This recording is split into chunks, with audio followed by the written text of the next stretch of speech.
Euroregione.news. PMP Industries SPA, eccellenze friulane nel mondo.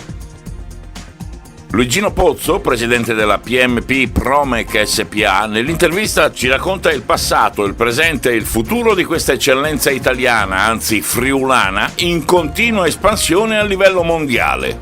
PMP è produzione meccanica Pozzo, quindi è un brand familiare. Quindi è un brand internazionale, quindi è nato nel 1991 e quindi diciamo con radici regionali, friulane. Quindi è un progetto che nasce appunto 30 anni fa, esattamente 30 anni fa. Abbiamo seguito un progetto di internazionalizzazione, quindi inserimento sui mercati internazionali, quindi abbiamo 8 stabilimenti nel mondo e produciamo trasmissioni industriali, trasmissioni idrauliche e trasmissioni elettriche, quindi produciamo componentistica. I nostri grandi competitor siamo sostanzialmente qualcosa di unico, se vogliamo, qui in Italia sicuramente, ma anche in Europa. I nostri grandi competitors, come dicevo, vengono dal Giappone principalmente, quindi parliamo di Kawasaki, Toshiba, parliamo di gruppi molto grossi. Abbiamo creato questo gruppo a livello europeo che contrasta, diciamo, queste grosse forze asiatiche sui mercati internazionali. Il primo stabilimento che abbiamo qui a Coseano è la sede principale, sono gli headquarter, siamo 400 dipendenti, quindi qua sviluppiamo tutta la parte tecnologica e quindi la mente pensante è qui a Coseano, nel cuore del Friuli. Le altre sedi sono in Bosnia, una sede con circa 300 dipendenti, altre 2 sedi in Cina, una a Taizan vicino Shanghai e una a Changzhou vicino Nanchino, un'altra sede in India a Pune vicino a Mumbai, un'altra sede è Sorocaba vicino Kuala Lumpur, un'altra sede è nell'Ohio a Cincinnati e un'altra sede è a San Paolo di Brasile. Questi sono tutti bracci operativi, comunque sono tutti degli stabilimenti produttivi, perché le menti pensanti, come dicevo, sono qui in Friuli per quanto riguarda sia i processi di produzione sia per quanto riguarda, diciamo, i prodotti tecnologici.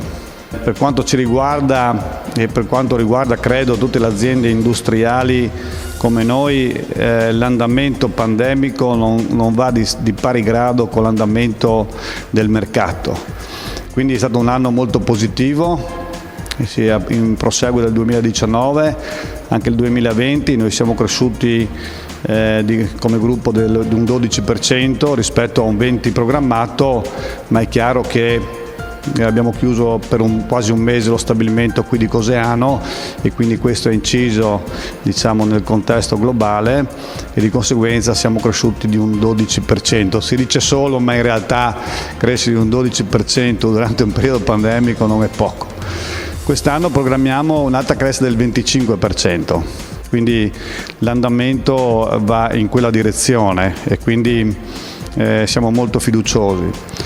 La curva, come dicevo, del mercato non va di pari passo con la curva pandemica, di conseguenza noi teoricamente in linea statistica pensiamo che il 2021 debba essere un anno praticamente di calo in realtà, perché seguendo la curva dei mercati dovrebbe andare in questo senso.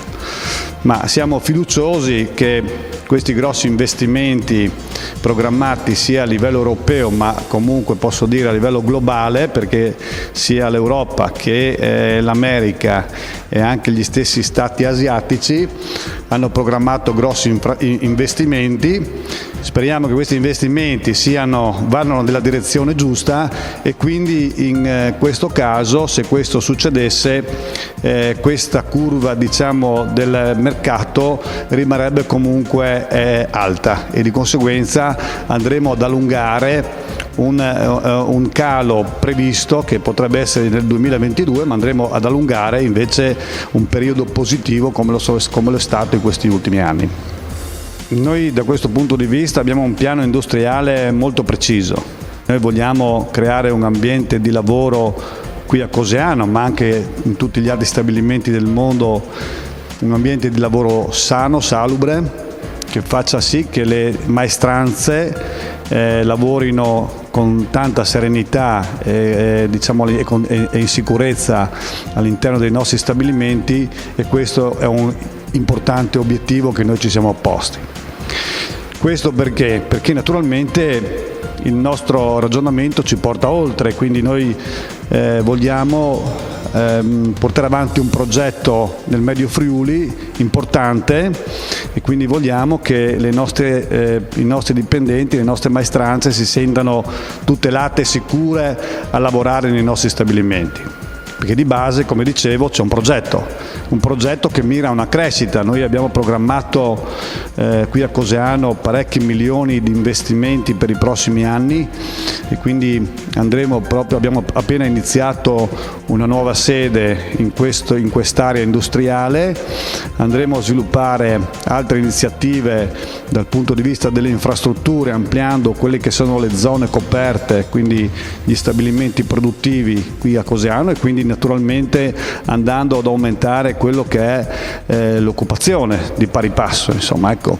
Perché comunque crediamo che nel tempo ci sia una sorta di uniformità fra i mercati europei e i mercati asiatici, e di conseguenza noi abbiamo programmato questo progetto nella zona del Medio Friuli per servire i mercati europei e i mercati americani. Di conseguenza programmiamo una crescita importante sia su quelli europei che sui mercati americani, e di pari passo quindi stiamo investendo in quest'area per poter andare in quella direzione, e di conseguenza aumentare sia le maestranze e sia naturalmente il nostro business, il nostro fatturato in questa azienda che diciamo sostanzialmente è la casa madre del nostro gruppo. Questo significa che un'azienda internazionale che si internazionalizza e che fa stabilimenti in giro per il mondo, questo significa che non è che è direttamente correlato al fatto che va a depauperare i territori o va a diminuire quelli che sono gli occupati sugli stabilimenti produttivi italiani, ma anzi il fatto che noi ci siamo internazionalizzati, il fatto che abbiamo avviato un progetto così importante a livello internazionale ha portato un beneficio e sta portando un beneficio anche nello stabilimento italiano, e penso che faccia parte di un progetto di internazionalizzazione intelligente, io lo chiamo. Da Coseano per Euroregione News, Marco Mascioli. Euroregione.news